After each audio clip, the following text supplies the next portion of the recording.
পথ চলা শুরু করলেন 2025 সালে। আজকে 5ই জানুয়ারি। স্বাভাবিক নিয়মে সকলকেই শুভ ইংরেজি নববর্ষের প্রীতি শুভেচ্ছা অভিনন্দন নমস্কার প্রণাম নিবেদন করব। দেশের স্থায়ী সম্পদ গড়ার অন্যতম কারিগর আপনারা। তার কারণ বিভিন্ন সরকারি ব্যবস্থাপনা সে যে কোনো পর্যায়ে টেন্ডারে আপনারা অংশগ্রহণ করেন, আপনারাই বিনিয়োগ করেন।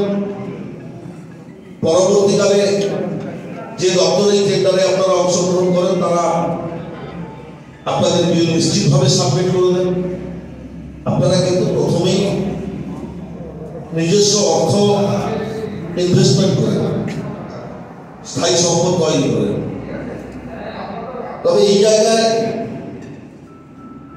বিভিন্ন সেক্টরে আপনারা যারা কাজ করেন নিশ্চিতভাবে দেশের স্থায়ী সম্পদ গড়ার লক্ষ্যে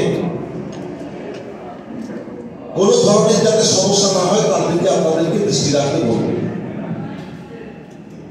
কোনো ধরনের সমস্যার কথার অর্থ কি? আপনি শিডিউল ওয়ার্কার নিয়ে কাজ করতে যাচ্ছেন, শিডিউল ওয়ার্কার মোতাবেক কাজ করলে নিশ্চিতভাবে সেই সম্পদটা দীর্ঘস্থায়ী হবে, তার লংজিভিটি বাড়বে। তার দীর্ঘস্থায়ী হলে দেশ উপকৃত হবে, সমাজ উপকৃত হবে, মানুষ উপকৃত হবে।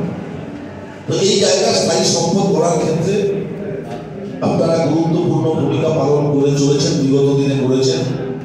বা আমাদের জেলার ক্রাইসিস লগ্নে যখন পথশ্রী 3 হয়েছে, পথশ্রী 2 হয়েছে, যখন পর্যাপ্ত পরিমাণে কন্ট্রাক্টরের প্রয়োজন হয়েছে তখন কিন্তু আপনারা প্রত্যেকেই সহযোগিতার হাত বাড়িয়ে দিয়েছেন। আপনারা জেলার সাথে যোগাযোগ করে কাজগুলো সম্পন্ন করেছেন, মানুষের জীবনযাত্রার মানকে ত্বরান্বিত করার চেষ্টা করেছেন। নিশ্চিত তার জন্য আপনাদেরকে ধন্যবাদ সাধুবাদ জ্ঞাপন করবো।